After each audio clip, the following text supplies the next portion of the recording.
परमाराध्य सद्गुरु महाराज के प्रवचन का पाठ महर्षि में ही सत्संग सुधा सागर से प्रवचन संख्या 227। दर्शन पाने के लिए बहुत दूर जाना है।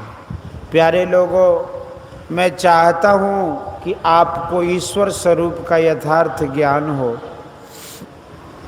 और अपने तय स्वयं का यथार्थ ज्ञान हो। चूँकि सबके सब सुख को बहुत प्यार करते हैं, सुख के लिए ही तमाम जीवन परिश्रम करते हैं, इसलिए जो सुख पूर्ण रूप से आपको संतुष्ट कर सके उसको आप प्राप्त करें।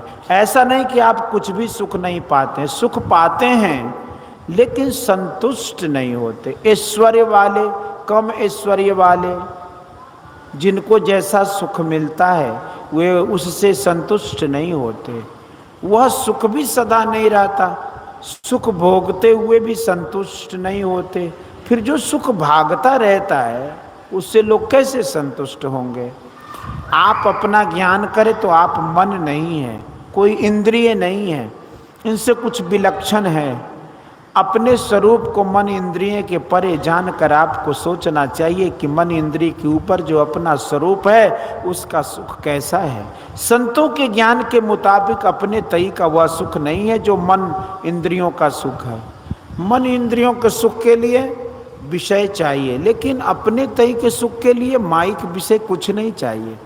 मन इंद्रिय के संग में रहकर हम अपने को मन इंद्रिय नहीं जाने, ऐसा ज्ञान होना चाहिए। इसी ज्ञान में अपने को और परमार्थिक सत्ता का दर्शन व ज्ञान होगा। इसी का ठीक ठीक यत्न आपको बतलाया जाएगा। सत्संग का यही प्रयोजन। इसको जानकर जो उस पर लगते हैं वे बड़े संयमी होते हैं, वे दुष्ट कर्म नहीं करते। संसार से दुष्ट कर्म बिल्कुल नष्ट होना तो असंभव है, लेकिन कम हो जाएगा, दुष्ट कर्म कम हो जाएगा तो संसार में शांति आ जाएगी। दुष्ट कर्म से बचाव होने पर संसार में शांति विराजेगी। जिस राष्ट्र के शासन में शांति नहीं है, दुष्ट कर्म की अधिकता, उस राज्य में सुराज नहीं है। हम लोगों को स्वराज प्राप्ति, इसके साथ सुराज भी चाहिए। यह तभी होगा जब हम दुष्ट कर्मों को कम कर देंगे, वह नहीं करेंगे। हमारा आधार क्या होना चाहिए?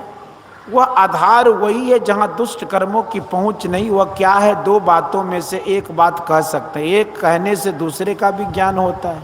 वह है मूल सत्ता, परमात्म तत्व व अपनी आत्मा। यह कैसी बात है? कितना दुख है कि जो हम सब लोग नहीं है उसी को पहचानते हैं, और मैं हूँ, हम हैं कुप्पा घाट कहते हैं, किंतु अपने तई जो हम हैं इसका ज्ञान नहीं होता है। परोक्ष ज्ञान भी तो नहीं होता, अपरोक्ष ज्ञान कैसे होगा? प्रत्यक्ष प्राप्ति का ज्ञान अपरोक्ष ज्ञान है। या केवल कहने से वह सुनने से नहीं होगा। धन धन कहत धनी जो होते, निर्धन रहत न कोई। कबीर साहब, वाक्य ज्ञान अत्यंत निपुण भव पार न पावई कोई। निष्गृह मध्य दीप की बातिन तम निवृत्त नहीं होई। गोस्वामी तुलसीदास जी। तेल तूल पावक पुट भरी धरी बने नदिया प्रकाशत, कहत बनाई दीप की बातें कैसे हो तम नासत। सूरदास जी। सत्य स्वरूप निज स्वरूप व आत्म स्वरूप का अपरोक्ष और परोक्ष दोनों ज्ञान होना चाहिए। जिसको पहले परोक्ष ज्ञान होगा वही अपरोक्ष ज्ञान को भी पा सकता है। या केवल विचार ही विचार से नहीं होगा। ईश्वर की भक्ति करो, पहले परोक्ष ज्ञान होगा, बाद में अपरोक्ष ज्ञान हो जाएगा। योग शास्त्र कहता है कि योग का पहुंचाना समाधि तक है। कबीर साहब ने कहा कि लंबा मार्ग दूर घर, विकट पंथ बहुमार, कहो संतों क्यों पाइए दुर्लभ हरि दीदार। दर्शन पाने के लिए बहुत दूर जाना है, उस रास्ते में चलते हुए बहुत विघ्न बाधा है, वहां तक कैसे पहुंचोगे? उत्तर दिया कि अनहद बाजे निझर झरे, उपजे ब्रह्म ज्ञान, आब गति अंतर प्रगटे, लागे प्रेम ध्यान। इसलिए भगवान बुद्ध ने भी कहा कि भिक्षुओं ध्यान करो, पहले प्रत्याहार, उसके बाद धारणा, धारणा के बाद ध्यान और अंत में समाधि होती है। केवल सन्यासी के लिए ही है ऐसा नहीं, ऐसा जानना गलत है। गृहस्थ त्यागी और गृहस्थ दोनों ही संयमी होकर रहने से लाभ कर सकते हैं। स्वयं भगवान बुद्ध को इसके लिए बहुत जन्म लेने पड़े। जब उन्होंने बुद्धत्व को लाभ किया, यह उनका आखिरी जन्म था। शरीर और संसार को देखो, शरीर पिंड और संसार ब्रह्मांड है। तत्वों की जितनी संख्या से ब्रह्मांड की बनावट है, शरीर भी उतने ही तत्वों से बना है। संसार में जितने तल हैं, शरीर के भी उतने ही तल है। शरीर के जिस तल पर रहो, संसार के भी उसी तल पर रहोगे। शरीर के सब आवरणों को पार करो तो संसार के सब आवरणों को पार करोगे। यही ब्रह्म ज्ञान है। यहीं पर पहुंचकर जानत तुम्हें तुम्हें हो जाई होता है। हम इन सब बातों को जाने और साधन भजन करें। शरीर के जीवन का अंत है, लेकिन निज आत्मस्वरूप का विनाश नहीं होता। आत्मा का जीवन बहुत लंबा है। शरीर के ज्ञान से तब तक नहीं छूटेगा जब तक आत्मज्ञान नहीं होगा। जैसे स्वप्न का दुख सुख मिथ्या है, सांसारिक सुख दुख भी वैसा ही है। जगना ऐसा होगा कि यह संसार स्वप्न मालूम होगा। इसलिए माया मिथ्यात्व का वाद का ज्ञान संसार में है। माया मिथ्यात्ववाद का ज्ञान जब तक नहीं छूटता तब तक, जब तक हम मोह में सोए रहेंगे, तीन अवस्थाओं में रहेंगे। चौथी अवस्था में जाने पर यह संसार स्वप्न होगा। थोड़ा करो तब भी बड़ा लाभ होता है, थोड़ा करो तो थोड़ा थोड़ा लाभ होता जाएगा। भगवान श्री कृष्ण ने कहा कि योग के आरंभ का नाश नहीं होता। यह ज्ञान संसार में मनुष्य को गिरने नहीं देता। भगवान श्री कृष्ण ने अर्जुन से कहा कि हे पार्थ, उस पुरुष का न तो इस लोक में और न परलोक में ही नाश होता, क्योंकि हेतात कल्याण मार्ग में जाने वाले की कभी दुर्गति होती ही नहीं है। पुण्यशाली लोग जिस स्थान को पाते हैं उसको पाकर वहाँ बहुत समय तक रहने पर योग भ्रष्ट मनुष्य पवित्र श्रीमान के घर में जन्म लेता है या ज्ञानमान योगी के ही कुल में वह जन्म लेता है। जगत में ऐसा जन्म अवश्य बहुत दुर्लभ है। हे कुरुनंदन, वहाँ उसे पूर्व जन्म के बुद्धि संस्कार मिलते हैं और वहाँ से वह मोक्ष के लिए आगे बढ़ता है। उसी पूर्वाभ्यास के कारण वह अवश्य योग की ओर खींचता है। योग का जिज्ञासु भी शब्द ब्रह्म को पार कर जाता है। लगन से प्रयत्न करता हुआ योगी पाप से छूटकर अनेक जन्मों से विशुद्ध होकर परम गति को पाता है। भक्ति बीज पलटे नहीं, जो जुग जाए अनंत, ऊंच नीच घर जन्म ले तो उस संत को संत।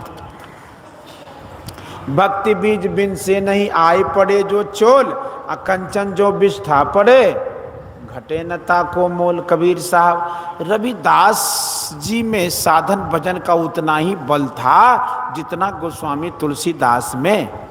उच्च वर्ण के हों व नीच वर्ण के, दोनों ने साधन किया, लेकिन दोनों पहुंचे वहां एक ही स्थान में। स्वरूप में कोई भेद नहीं। हरि की भक्ति करे जो कोई, असुर नीच सो ऊंच सो होई। सूरदास जी, ईश्वर स्वरूप का ज्ञान होना चाहिए, उस तक पहुंचने का रास्ता चाहिए। रास्ता पर चलने का संयम चाहिए। औषधि सेवन करने से रोग कम हो जाता है और संयमित होने से रोग बढ़ता है। संयम में जोर दे दो तो भजन में बढ़ोगे, भजन में जोर देने से संयम बढ़ेगा। जिब्या का स्वाद तृष्णा वर्धक और असंतुष्ट रखने वाला है। अपने आप में देखो तो बड़ा विचित्र है। जागृत से स्वप्न में जाने में चैन मिलता है, वहाँ संसार का कुछ भी नहीं है।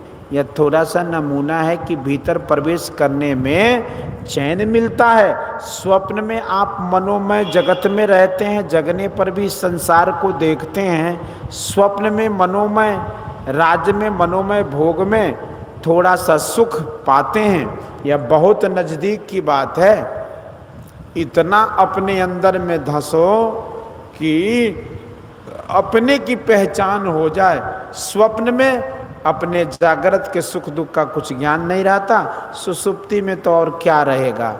सुसुप्ति अवस्था ठहराव कम होता है, फिर भी अचेतन अवस्था वहाँ है। जागृत स्वप्न व सुसुप्ति किसी भी सुख में, किसी भी सुख में सुख नहीं है, किसी में भी सुख नहीं है। जब तक निधिध्यासन करते हुए सफल रहो तब तक चौथी अवस्था में रहोगे। एक तो अभ्यास द्वारा पकड़ना चाहता है और दूसरी बात है कि वह स्वयं पकड़ा जाता है। लंबा मार्ग यह है कि तीनों अवस्थाओं को पार करो। जागृत का संसार बहुत दूर तक है, इसमें भी ऊंचे नीचे तल, इसी तरह चौथी अवस्था दूर तक है और ऊंचा नीचा तल है। इसका अभ्यास सन्यासी करे, गृहस्थ नहीं। बहुत गलत बात है। हम लोग यार हैं। आर्य का अर्थ बुद्धिमान, विद्वान, सभ्य आदि है। गीता में, महाभारत में, बौद्ध ग्रंथों में हमारे लिए आर्य शब्द प्रयोग को छोड़कर दूसरा नहीं आया है। हाल में तुलसीदास जी हुए, इनकी रचना में आर्य के सिवा दूसरा शब्द नहीं। आर्य कहते हैं बुद्धिमान को। हमको बुद्धिमान बनना चाहिए। बुद्धि वह जो जिसमें आत्म ज्ञान हो। बोलिए श्री सतगुरु जय। तो यह प्रवचन भागलपुर जिला अंतर्गत महर्षि में आश्रम कुप्पा घाट के निकट गंगा तट पर 58वां वार्षिक महाधिवेशन के अवसर पर दिनांक 11/4/1966 ईस्वी को प्रातःकालीन सत्संग में हुआ था।